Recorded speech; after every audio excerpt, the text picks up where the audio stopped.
Bonjour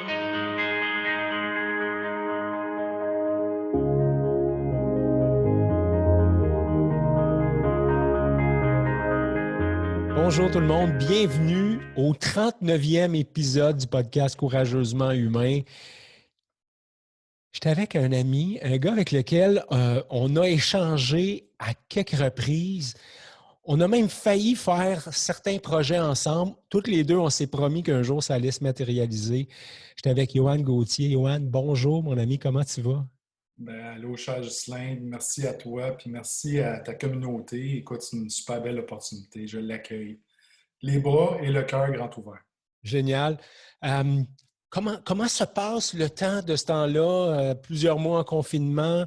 On jasait juste avant d'arriver dans l'épisode que, bon, ça avait amené certains bouleversements. Parle-moi-en donc. Je pense comme tout le monde, le confinement, ça nous a tous pris par surprise, hein. On n'a pas vu ça venir. Je te dirais que c'est certain qu'il y a eu des périodes de ralentissement. Mhm. On a comme un rythme de vie, puis là, on est dans le confinement, puis pouf, notre vie change, hein. Je veux dire, on a été confinés à la maison carrément, comme tout le monde. Je te dirais, pour moi, ça a été une période de réflexion. Revenir à l'essentiel, je pense que ça, c'est un thème qui revient. Quelque chose que j'enseigne beaucoup aussi dans mes accompagnements de groupe. Mais là, j'ai eu à l'intégrer. C'est revenir à l'essentiel. Donc, c'est quoi pour moi qui est important dans ma vie? Mhm. Donc, aller plus dans la qualité de la présence, être présent pour ce qui est là, sur lequel j'ai aucun contrôle, mais ça m'amène à intégrer quoi comme leçon de vie. Donc, ouais, plus de moments de réflexion. Au niveau personnel et familial, c'est sûr qu'on a eu des ajustements assez importants à faire. Au niveau business aussi, on est passé d'une clientèle qu'on voyait en personne à pouf, du jour au lendemain, on fait un 180 degrés. Donc, c'est sûr que moi, j'ai tout transformé mes processus. Je suis fonctionnel 24 heures par jour maintenant. Les gens peuvent me recevoir en tout temps. C'est sûr que je ne réponds pas 24 heures par jour, mais quand on simplifie, dans le fond, revenir à l'essentiel, pour moi, c'est simplifier la vie. C'est vraiment là que ça m'a amené. Ça m'a amené justement oui, peut-être à intégrer d'autres compétences au niveau affaires, mais en même temps, il y a eu un moment où oui, il y a eu une courbe d'apprentissage plus élevée, mais après ça, quand on intègre certains mécanismes, ça crée plus de fluidité, plus de simplicité, plus de structure, plus de certitude. Les gens rentrent dans les formations, il y a un processus, même chose dans les conversations, comment me rejoindre, dans le cas. Des choses simples comme ça, mais en général, ouais, plusieurs belles découvertes. Puis, on est dans l'accueil tout le temps. Hein? Je pense en tout cas, je réalise là, qu'on n'a pas de contrôle sur la vie, mais zéro contrôle. Ouais. Mais donc, revenir, une pratique que j'enseigne beaucoup dans mes formations, c'est être dans son temple sacré. Hein? Puis j'en parle beaucoup dans mon livre également, là, Tout est lumière. C'est l'importance de juste occuper l'espace. L'espace qui est en soi, qui est notre temple sacré, c'est un espace qui est important à s'occuper. Puis derrière ça, c'est l'estime de soi, la confiance en soi, puis aussi la foi. Que peu importe ce qui nous arrive, on peut en ressortir plus fort. Fait que, je te dirais que c'est un peu ça qui ressort de tout ça, mais oui, il y a eu des moments, comme je te disais, ma mère qui a 90 ans, pas pu la voir pendant 2 mois. Ça, c'est un bout que j'ai trouvé difficile. Puis de ressentir sa détresse, sa solitude, ses peurs aussi. Merci à la vie que sa santé va super bien. Là. Je me considère chanceux. Dans notre entourage immédiat, tout le monde est en santé, puis on est présent l'un pour l'autre. Donc, Génial. oui, dans la gratitude. Oui, puis hashtag gratitude, ça fait partie de tes écrits qu'on voit passer sur Hashtag gratitude. Facebook. Oui, puis Ouais. on pourra vers la fin là, de partager avec les auditeurs du podcast ou te rejoindre et tout ça. Puis, tu es l'auteur du livre Tout est lumière. Je te disais juste avant d'entrer sur le podcast que en fouinant dans ton livre, puis en toute transparence, je n'ai pas eu le plaisir de le lire, mais ça fait partie des choses que je me promets de faire dans les prochaines semaines. Je me suis rendu compte que j'avais une conception erronée du titre, puis je le place comme ça, je le mets sur la table entre toi et moi. Je n'ai pas envie de déballer ça tout de suite. Mm-hmm. Mais j'ai envie de t'entendre sur qu'est-ce qui t'a amené, Johan, vers ça. Puis en Mm-hmm. fouinant un peu partout sur ton site, dans ton livre, parce que j'ai eu le plaisir de lire quelques pages là où le livre est disponible. Oui, Il y a une date fatidique pour toi qui est le 20 février 2015. oui, C'est oui. une journée qui a brassé ta soupe, si je peux dire ça comme ça. Oui, oui, bien dit. J'aimerais ça si tu pouvais nous en parler justement de la saveur de cette soupe-là du 20 Ouais. février. Ben, j'aime beaucoup la façon que tu as introduit le point. Ça me fait sourire. Tu sais, mais il y a un temps que je n'étais pas dans cet espace-là d'accueil. Je pense que quand on. Là, je suis plus dans la joie. Tu sais, à la limite, j'ai pratiquement ri quand tu as parlé de soupe. Là. Je trouvais que c'était une belle image, une belle métaphore. Oui, j'étais dans une marmite qui n'était pas évidente. Ben, pour répondre à la question, puis pour les gens qui s'intéressent juste à la couverture, ça, c'est le livre Tout est lumière.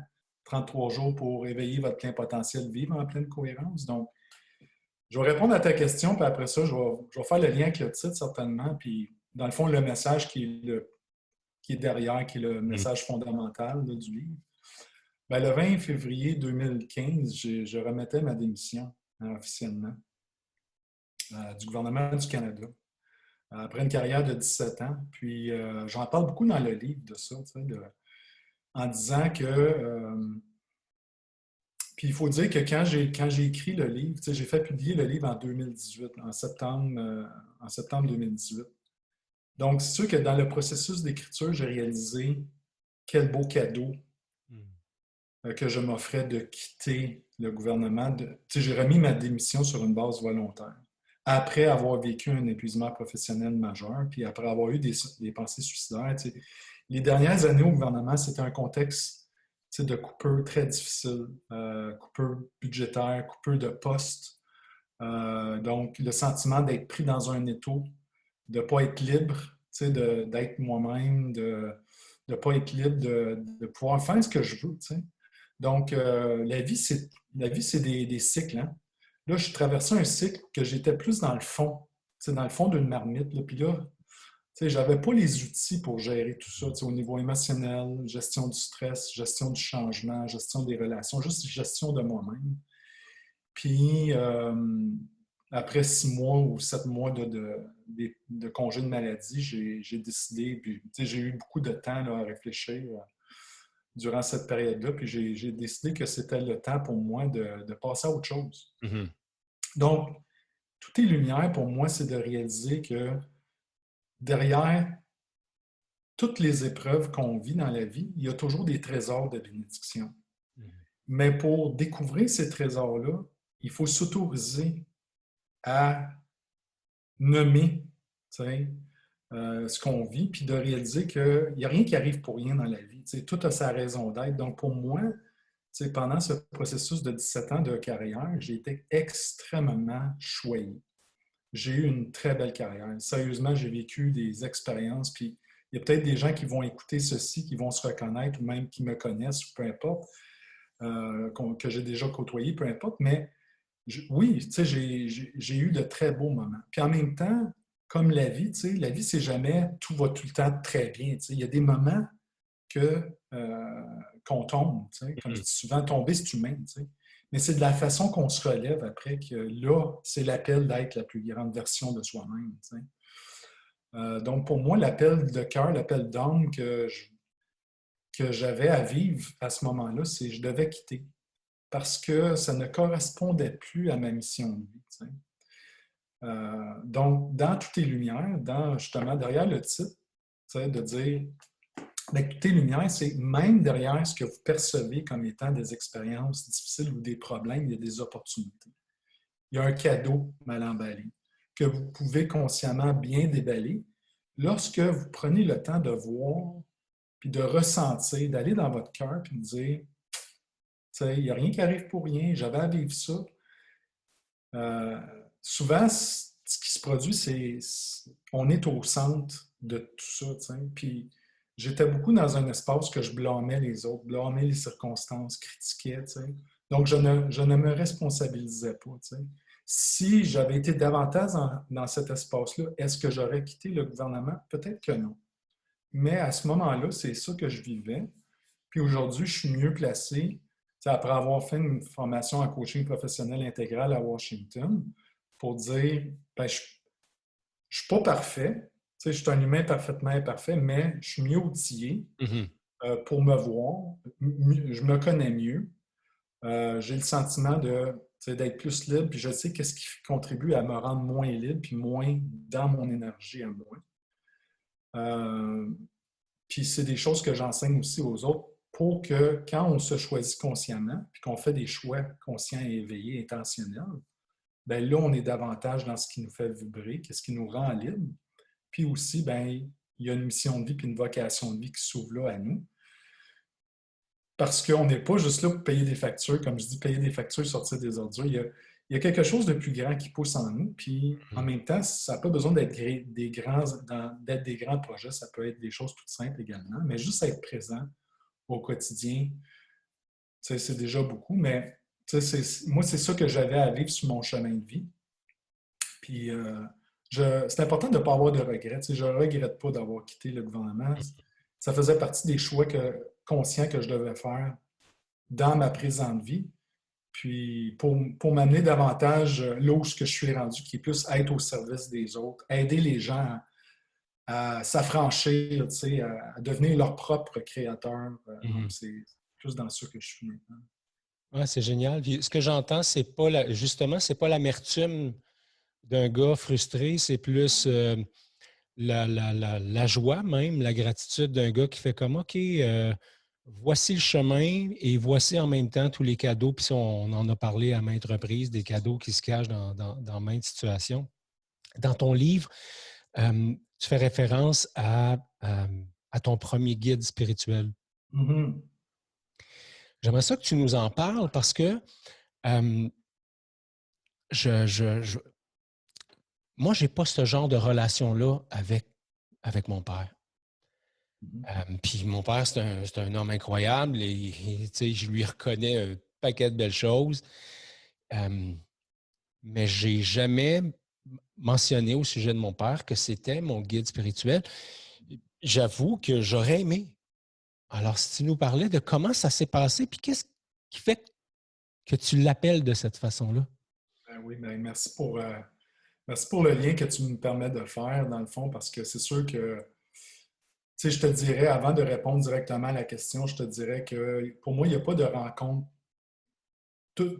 Quand on part du principe qu'on est on est ici sur Terre pour accomplir une mission de vie, parce qu'on vit dans une société qui nous amène à être un acteur économique, qui nous amène à être dans l'écoute utile. Dans l'autre mot, je t'écoute, puis là, je suis prêt à te répondre.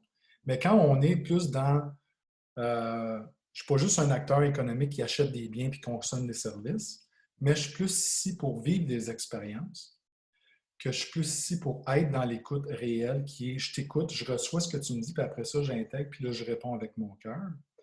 Donc, il y a une autre forme de communication qui est établie. Bien, on réalise qu'il n'y a, plus de rencontres qui sont. Il n'y a pas de hasard dans la vie. Donc, pour moi, si on part de ce principe-là, ben, mon père, il a fait partie de mon chemin. Il faisait partie des expériences que j'avais à vivre en bas âge pour intégrer des principes que lui m'a enseignés, mais beaucoup plus tard dans ma vie. Mhm. Quand mon âme, quand ma partie éternelle a été prête à recevoir ces messages-là. Mais il a fallu que je vive des interruptions, de frapper un mur littéralement, à bout de souffle, à bout d'énergie pour comprendre. Là, je commençais à faire des liens. Puis c'est là que j'ai réalisé combien mon père avait été un guide spirituel pour moi parce que quand je grandissais dans mon adolescence, mon père, pendant 3 étés, j'en parle dans mon livre, 3 étés, il nous enseignait la Bible à moi et mon cousin. Puis, je vais te dire bien honnêtement, puis je suis baptisé et tout. je pratique pas, mais je suis baptisé catholique. Mais la première été, là, quand mon père a lancé l'idée, là, je vais vous enseigner la Bible, ma première réaction, c'était non. J'ai comme 14 ans, là, puis c'est comme, j'ai d'autres choses à faire, peut-être là, que de m'asseoir, puis t'écouter. Donc, j'étais pas du tout dans l'accueil, puis je pense pas que c'est très utile pour moi, j'ai d'autres choses à faire, t'sais. Mais je me suis prêté au jeu parce que je faisais confiance à mon père. Puis, donc, c'est sûr que mon père m'a beaucoup inculqué des principes, je te dirais, de vie, qui est du gros bon sens, finalement. Donc, c'est pour ça que dans le livre, justement, j'honore la mémoire de l'héritage spirituel que mon père m'a légué, dans le fond. Parce que mon père, au moment de sa mort, avait écrit un livre qu'il n'a jamais fait publier. Mm-hmm. Puis qui a été laissé sans publication. Donc, pour moi, ce livre-là, c'est la suite logique de tous ces enseignements-là, puis aussi de l'héritage spirituel, de ces fondements spirituels que j'ai intégrés à l'intérieur de tout ce que j'ai appris, moi, dans ma vie, puis aussi de mon parcours en tant que coach intégral, parce que je parle beaucoup de développement intégral de la personne. Donc, j'ai fait un tout avec ça, puis c'est devenu tout est lumière, parce que pour moi, la croyance, ma conviction profonde, c'est bien, tout est source de lumière. Le but de l'être humain, c'est de semer son bonheur. Derrière le bonheur, il y a une lumière. La lumière, c'est qui on est. Il y en a que ça va être... moi, je dis souvent, je suis un enfant de 12 ans parce que j'aime m'amuser, j'aime avoir un cœur d'enfant, j'aime être dans l'émerveillement, j'aime me faire émerveiller par les autres. Puis il y en a d'autres, ça va être d'autres choses, mais la lumière, c'est une énergie éternelle, une énergie illimitée. Donc, l'amour, la bienveillance, la compassion, la joie, la gratitude, ce sont toutes des énergies illimitées. Puis quand je compare ça à une tarte, quand on coupe la tarte en plusieurs de ces morceaux-là, qu'est-ce qu'on a? Plus de ces choses-là. Mais quand j'ai démissionné du gouvernement, j'étais plus en réaction, j'étais plus dans la frustration. J'étais sûr que je voulais quitter, mais je vous mentirais si j'étais tout comme OK, là, je quitte, là, yes. Je me suis fait coacher pour quitter, là, comme en bon terme, là, mais en dedans de moi, je bouillais. Ouais. Donc, c'est sûr qu'on récolte ce que l'on sème. J'ai récolté, c'est sûr, une partie de tout ça, c'est ma responsabilité. Mm-hmm. Oui. Tu parles dans ton livre aussi, Yohan, qu'il y a un moment où tu t'es tourné vers l'alcool. Oui. Et la question qui m'habite, c'est qu'est-ce que tu tentais de noyer ou de geler? Ah, ben des émotions. C'est sûr que je te dirais que l'alcool, c'était devenu une habitude.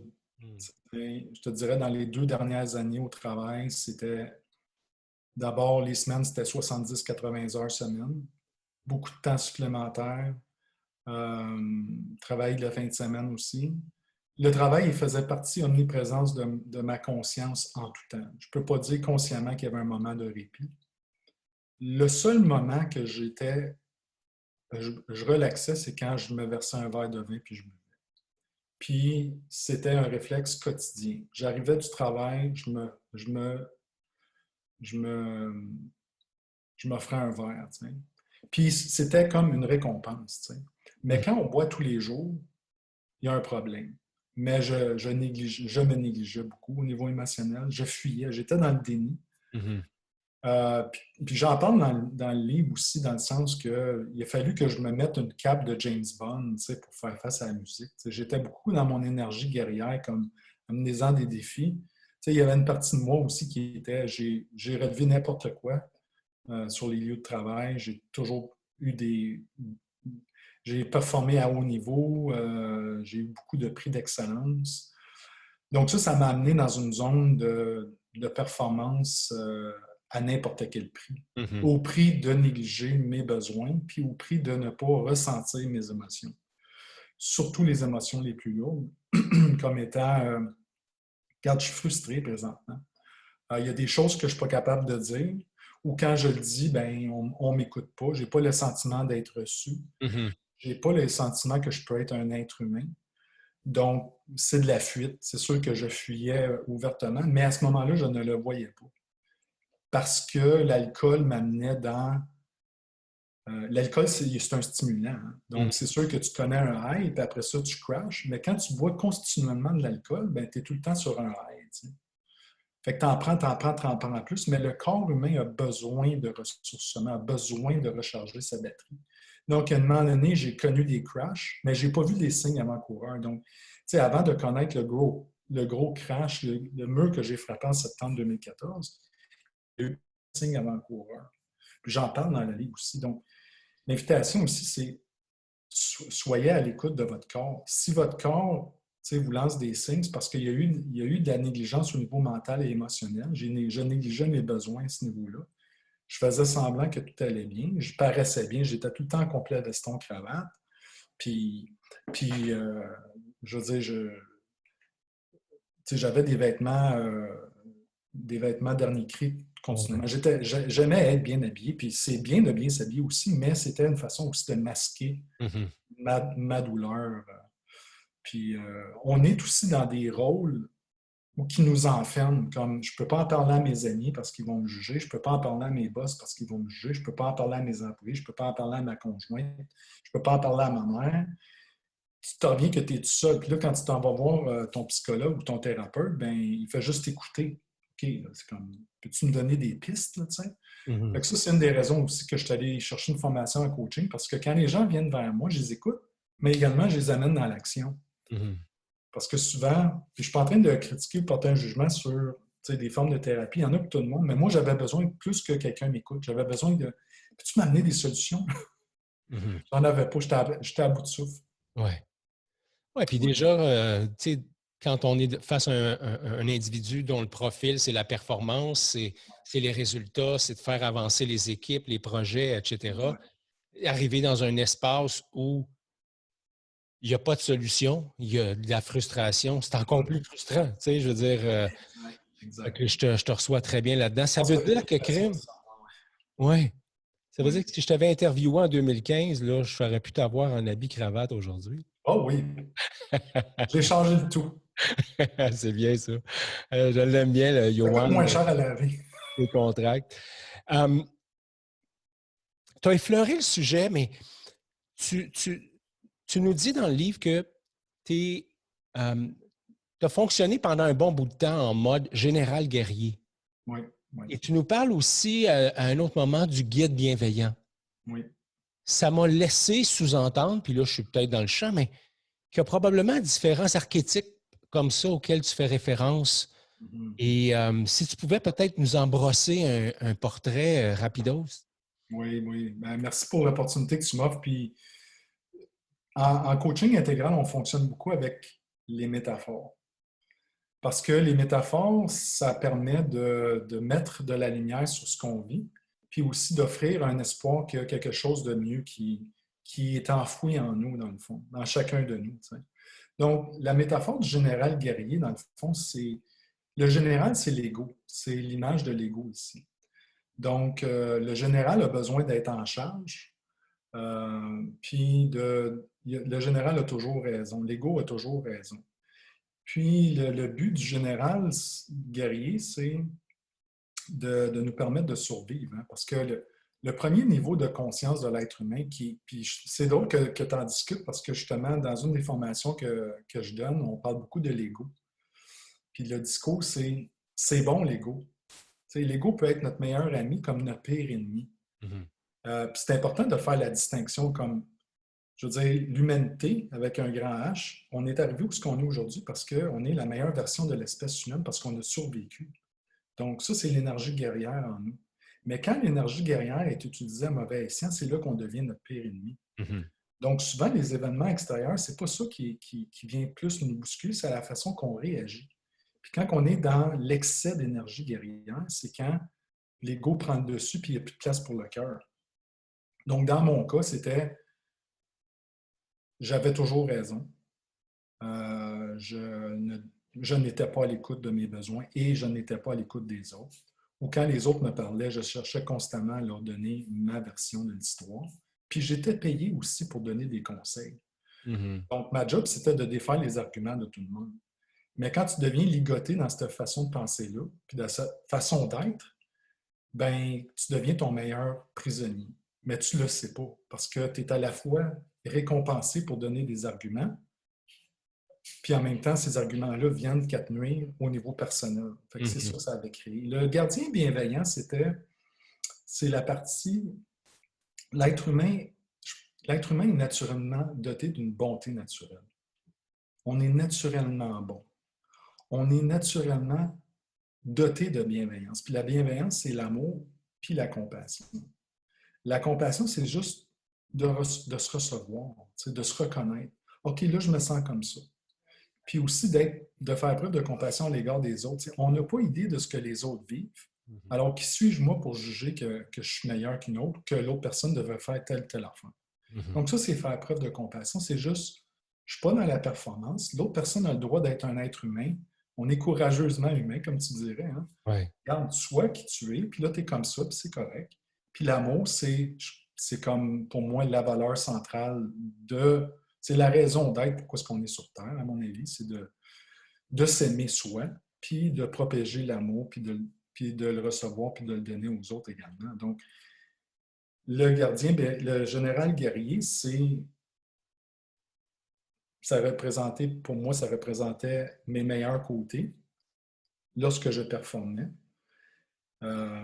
Puis le super tapant, hein, en moi également, le super employé, le super directeur, puis également mon pire ennemi quand mon ego m'a joué de vilain tour, m'a amené dans toutes sortes de déséquilibres, mais la, la porte de sortie, si on veut, la voie de salut, la voie de l'éveil, c'était de réaliser que derrière tout ça, il y avait un cadeau de juste occuper un nouvel espace, Mhm. découvrir que l'espace en moi qui a toujours été là, c'est l'espace de lumière. Puis la lumière, c'est que les réponses que tu cherches à l'extérieur de toi sont toujours à l'intérieur de toi. Arrête de chercher. Arrête de chercher. Moi, j'ai cherché l'amour toute ma vie par carence affective, tu sais, que j'ai hérité de ma mère, parce que ma mère était peu présente durant mon adolescence. Puis, je veux dire, ma mère amène, là, mais moi, je percevais ça comme une Mhm. carence, puis j'ai développé une dépendance affective. Donc, plus tard, j'ai transformé ça dans la dépendance à l'alcool, la dépendance au travail, l'excès de travail. Donc, il a fallu que je défasse tout ça en réalisant que j'ai rien à prouver. Je Mhm. suis qui je suis, je m'aime, puis il y en a qui n'aimeront pas ça, puis ça ne m'appartient pas. Tant et aussi longtemps que je suis guidé par la bonté et la bienveillance en tant que gardienne bienveillante, je fais rien de mal. Mhm. Je n'ai pas à subir ce que les autres projettent sur moi. Je peux être en désaccord. Donc, tu sais, il y a des enjeux de comment tu gères les relations là-dedans, puis juste être dans son pouvoir créateur. Puis quand on est là-dedans, ça ne veut pas dire qu'on a tout le temps raison, ça veut juste dire, ah, tiens, tu as un point de vue différent du mien. Je l'accueille, mais je ne suis pas d'accord, puis voici pourquoi. Mhm. Puis là, en bout de ligne, on discute, puis si l'autre a raison, tu dis quoi, je n'avais pas pensé à ça. Merci. That's it. Donc, on prend moins les choses personnelles, on sent moins le besoin de se défendre, on ne se défend plus. On fait juste accueillir tout le temps, accueil, accueil, accueil, accueil. On est dans l'acceptation aussi quand on est dans la posture d'un gardien bienveillant. Donc, comme je dis aux gens que je coach, il y a une posture physique, une posture mentale, puis une posture émotionnelle. Puis quand on est dans ces postures-là, on est plus solide, on est plus ancré, on est plus dans notre foi inébranlable, puis on n'est plus bousculé par la vie. On fait juste accueillir, tu sais. La vie, c'est une vague. Il y a une vague qui vient, elle va partir. L'être humain a entre 30 000 et 50 000 pensées par jour. Puis de penser qu'on peut contrôler nos pensées, c'est une illusion. Mhm. Observons, soyons un fin observateur, puis créons le vide en soi. Puis c'est là, quand tu crées le vide, que ton pouvoir créateur il devient. Puis pour moi, c'est le matin, puis en fin de journée, c'est là que je suis à mon pic.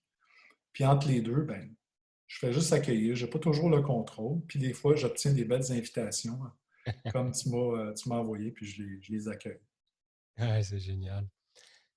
C'est quoi les pièges pour toi? Parce que ma croyance, Johan, c'est que quand on a traversé le désert, puis on a un background qui est similaire, une histoire qui est similaire, performance, etc., outrance et tout le kit, Je pense, et dis-moi si tu penses la même chose, j'ai l'impression que ces blessures que je porte, que j'ai guéri en partie, en tout cas que j'ai guéri du mieux que je pouvais au moment où j'en ai pris soin. Oups, à un moment donné, je réalise que, oups, il y a encore un petit peu de sensibilité.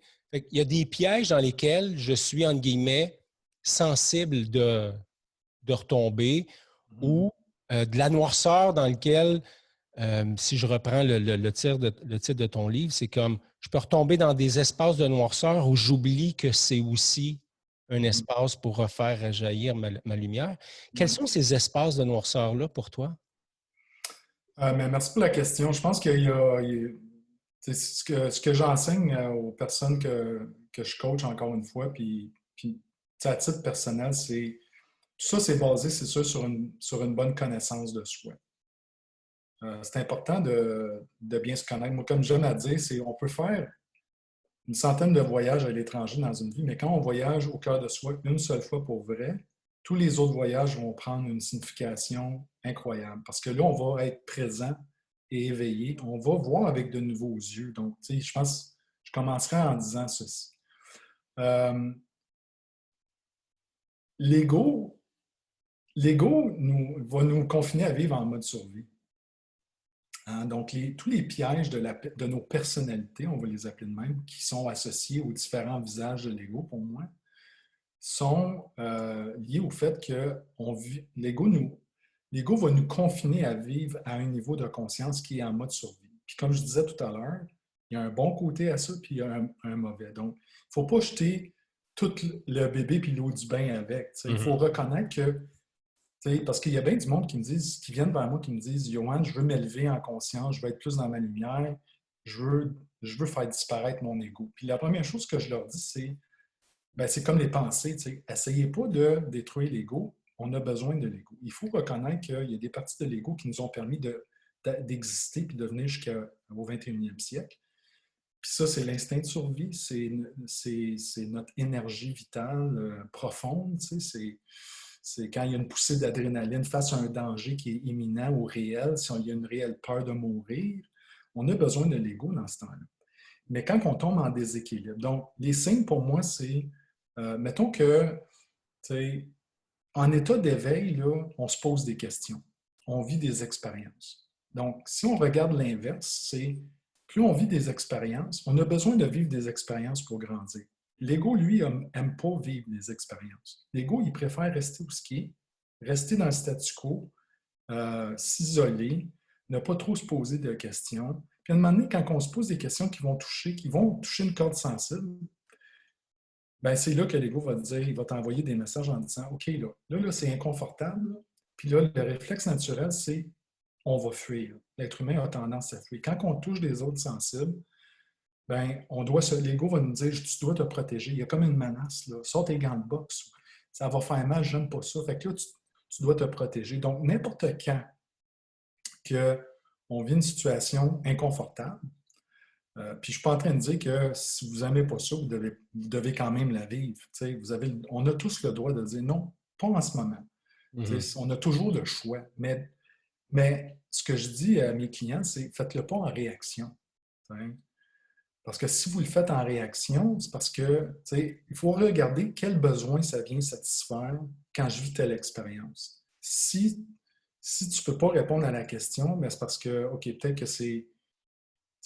On va rencontrer sur notre chemin ce qu'on a besoin de vivre. Ce que je dis aux gens, c'est mettez pas votre attention sur des choses que vous ne voulez pas vivre. Mais si les choses qui viennent à vous sont des choses que vous ne voulez pas vivre, que vous réagissez, c'est peut-être des choses que vous devez vivre. Seulement, vous pensez que vous ne devez pas les vivre. Exact. Bon, la nuance, c'est dans la réaction.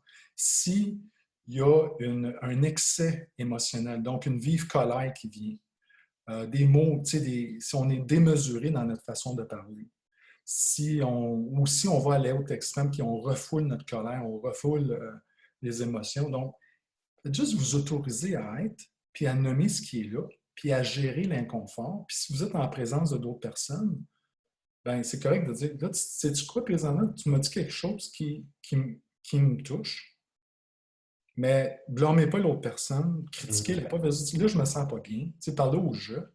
Donc, l'ego, là, c'est comme blâmer, critiquer, rejeter les autres, fuir, s'isoler, jouer au bébé lala. Moi, je parle dans mon livre le bébé gâté, le gros bébé gâté. Je compare l'ego au gros bébé gâté, qui va tirer à couvert de son bord, qui ne va jamais être satisfait, c'est jamais assez, puis qui va te dire que tu n'es pas assez bon, pas assez ci, pas capable. Donc, c'est comme tous les messages. Donc, les pensées qui deviennent automatiques, que vous finissez par croire qu'il y a quelque chose qui cloche avec vous, qu'il y a quelque chose de brisé, il y a quelque chose de cassé, puis que c'est votre faute. Ça, c'est tous des messages conditionnés qu'on doit juste prendre sa distance et dire OK, je dois revenir à moi, je dois aller dans ma respiration consciente, habiter mon temple ici, puis c'est comme wow, prendre soin de moi, me reposer. Ouais. Mm. Ouais, Donc, il y en a beaucoup. Ouais, c'est ça. Tout ce qui crée une ouverture versus une fermeture. Quand on est plus dans un réflexe de fermeture, c'est là que l'ego est présent. Donc ça serait une façon de résumer tout ce que j'ai dit. Si vous avez le sentiment de vivre une ouverture, c'est comme, OK, il y a un cadeau. C'est pas ça que je pensais, mais il y a quelque chose de bon là-dedans. Mm-hmm. Pas tout le temps plaisant, mais OK, peut-être des fois j'ai besoin de prendre du recul, mais je vais voir le bon côté des choses. Versus, non. Là, je ferme l'espace, c'est comme, non, je veux rien savoir de ça. Ou, c'est non. Mm. C'est clair qu'il y a comme un mécanisme qui vient d'embarquer, qui est l'ego en arrière, qui dit c'est moi le boss. Mm. Ouais. À travers le processus de transformation, donc 2015 à aujourd'hui, il y a eu la formation, tout ça, le cheminement. Qu'est-ce que tu as appris sur toi qui t'est le plus utile? Wow, quelle belle question.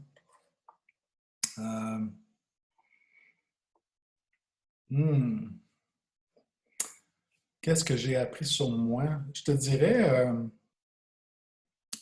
que j'ai pas le sentiment d'être jamais arrivé quelque part. Je suis toujours... à partir du moment que chaque journée, c'est une opportunité de créer quelque chose de nouveau, ben, il y a un geste conscient là, qu'on peut déposer. Donc, je pense que c'est plus de réaliser combien que je suis plus dans la pleine conscience aujourd'hui versus avant, je ne l'étais pas. Parce que comme être humain, on a conscience de très peu de choses qu'on fait ou qu'on dit, qu'on pense. Donc, l'opportunité ici, je pense, c'est de juste puis de réaliser qu'aujourd'hui, là, quand je commence à être que j'en mets trop dans mon assiette. Parce que ça, c'est un mécanisme de défaut pour moi. Je suis performant. Je suis capable d'en prendre. Mais aujourd'hui, là, je crée plus de l'espace dans mes journées puis dans mes semaines pour laisser de la place à la libre création. T'sais. Surtout quand, puis même quand je ne suis pas dans un processus de créer quelque chose, là, je suis là, en train de créer plusieurs formations, mais même quand je ne le suis pas, je vais juste. Ça prend de l'espace. C'est comme. Donc, de ne pas surcharger mon horaire. De créer plus de temps d'arrêt durant le jour. De créer plus de moments, euh, je dirais wow, ou que je dépose des intentions comme je vais faire un bon repas ce soir parce que je veux vivre un moment avec ma conjointe. Où on fait une sortie, quand on planifie le temps, on est plus dans le moment présent. Avant ça, j'étais vraiment à bout de souffle, je te dirais. C'est incroyable parce que quelque part, tu fais un extrêmement bon salaire comme fonctionnaire fédéral, public. Tu as des bénéfices qui sortent par la tête, mais tu es tellement épuisé que tu ne peux pas en profiter. Quand tu en profites, tu tombes en vacances, ça te prend une semaine pour te reprendre. Tu es une semaine malade, puis là, la deuxième semaine, tu n'en profites pas parce que là, ça t'a pris une semaine. Là, c'est comme, je sors au-dessus de l'eau. Puis là, quand tu es au-dessus de l'eau, c'est comme, bon, je viens de me réveiller. Là, ça te prend une couple de jours pour sortir de cet état-là. Puis là, après ça, il faut que tu retournes au travail. Aujourd'hui, c'est plus de réaliser, tu sais quoi? Je me fixe des objectifs, mais je suis réaliste. Puis je vais faire ce que je peux aujourd'hui. Puis ce que je n'ai pas réussi à faire, je vais le faire demain. Mais c'est sûr que je vais prioriser ce qui doit être fait aujourd'hui, mais je ne me mets plus de pression. Ou quand je vis de la pression, je suis comme, OK, là, je vis de la pression, pourquoi? Ça, c'est des signaux qu'il y a eu comme une absence de conscience, que là, je vis une expérience plus comme difficile ou l'autre. Puis là, c'est une invitation à m'observer dans ce temps-là, à réaliser, OK, là, je n'avance pas aussi avec fluidité que je pensais. Là. Qu'est-ce que je peux. C'est jamais à propos des autres, hein, c'est tout le temps à propos de soi. Là. Quel besoin j'ai négligé? Qu'est-ce que j'ai pas dit? Tu sais, qu'est-ce que je peux m'offrir comme amour, comme respect, comme. Fait que c'est plus là que je vais. Tu sais, avant ça, j'étais pas là du tout. Là. J'étais plus en réaction face à la vie, puis je cherchais tout le temps à me prouver. Là. C'est comme, je vais leur prouver que je suis capable de faire. Là. Je vais leur prouver que je ne tomberai pas malade. Je vais leur prouver que on n'a jamais. Quand on est là, c'est comme c'est un épuisement à perpétuité là, qui nous attend. Ouais, absolument. Ça fait écho, ça résonne très bien en moi. Johan, on arrive à la fin. J'aime bien poser la question suivante aux gens que j'invite sur le podcast. Qu'est-ce que ça veut dire pour toi être courageusement humain?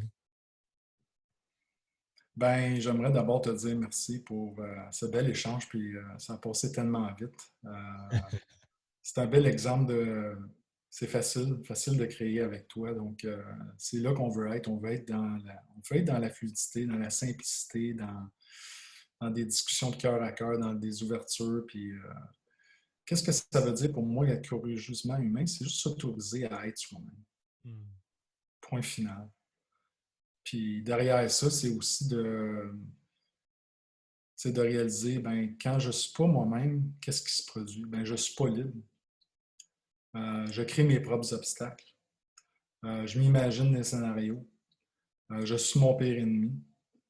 Puis la meilleure façon pour se réaliser, c'est de réaliser que on possède déjà toutes les ressources en nous. T'sais, on a toutes des, comme j'aime à dire souvent, c'est qu'on a tous des dons naturels. On n'a pas tous les mêmes dons. Donc, c'est important de réaliser, c'est quoi mes dons naturels à moi? Un de mes dons à moi, c'est l'écriture.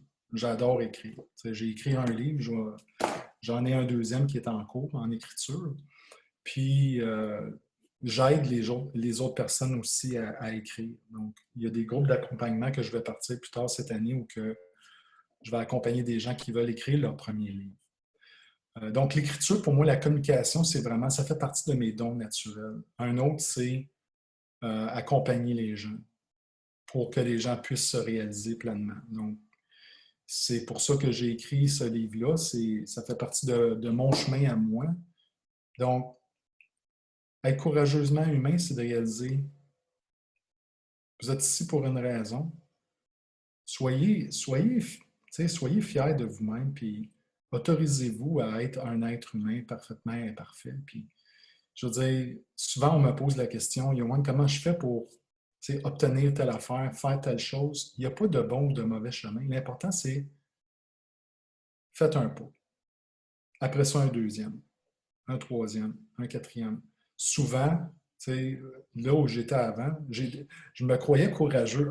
Je ne l'étais pas parce que je ne m'ouvrais pas. Je n'étais pas vulnérable. Je ne m'autorisais pas à nommer ce que je vivais, mais j'étais plus dans ma volonté. Donc, oui, j'avançais, mais je tombais fréquemment. Quand on combine être humain et être courageux, pour moi, c'est j'ai une partie humaine je dois être un être humain qui vit des émotions, qui vit du stress, mais en même temps, je ne vais pas être dans la négation, faire semblant que tout va bien. La partie courageuse, c'est j'honore la partie humaine, puis là, j'avance en faisant des pas. Je sors de ma zone de confort. Parce que c'est sûr que si vous voulez avoir une meilleure vie, mais que vous faites continuellement les mêmes choses, bien, vous allez avoir les mêmes résultats. Ça, c'est un gros bon sens. Donc, c'est sûr qu'il faut il faut développer parfois de nouvelles compétences. Il faut aller chercher de l'aide. Il faut s'autoriser consciemment à faire des actions parfaitement imparfaites. Puis c'est avec ça qu'on va chercher de l'inspiration. Donc, c'est important de s'inspirer. Puis des fois, on va avoir l'impression de reculer, mais en réalité, on ne peut pas aller plus vite qu'un pas. Ça, c'est comme quand on apprend à marcher comme un bébé. Bien, on n'a pas commencé en courant en faisant un marathon.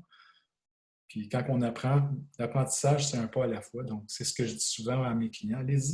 Allez-y avec lenteur, mais comme être humain, on veut que les choses se règlent vite des fois, mais Ça, c'est une invitation des fois à juste s'accueillir puis Hmm. à ralentir, mais c'est donc difficile. Mais le profond cadeau là-dedans, c'est quand on le réalise puis qu'on l'intègre, là, c'est là que la réelle puissance d'être nous-mêmes se produit.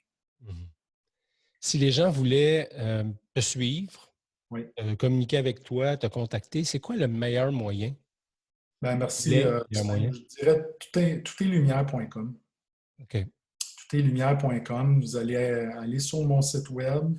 Vous pouvez aller aussi sur ma page professionnelle Facebook, Johan Gauthier, coach. Vous allez voir les liens ici. Là. Donc, sur le site toutestlumière.com, vous allez également avoir un défi 21 jours gratuit de gratitude. Donc, 21 jours de pratique. Vous allez recevoir un courriel par jour. C'est tout à fait gratuit. Donc, ça, c'est ma façon à moi de me déposer dans le don de soi aussi.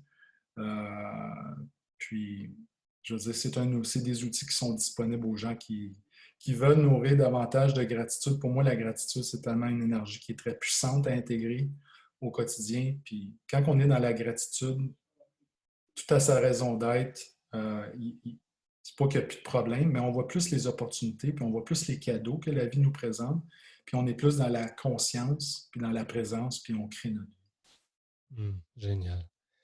Johan, merci beaucoup d'avoir accepté l'invitation. Ça a été un plaisir de t'avoir avec moi. Et au plaisir de co-créer quelque chose d'autre, parce qu'à chaque fois, on a du fun, c'est léger, comme tu le disais, puis j'ai pas l'impression que c'est forçant. Puis ça, pour moi, c'est des signes maintenant qui ne montent pas. Ben, vous remercie à toi, Ghislain, à ta communauté, puis on est dans l'accueil tous les deux, donc la vie, c'est un grand mystère. On ne sait pas ce qui va arriver demain, mais tout ce qu'on sait, c'est que ça va être une belle danse. Exact. Merci beaucoup. Merci à toi.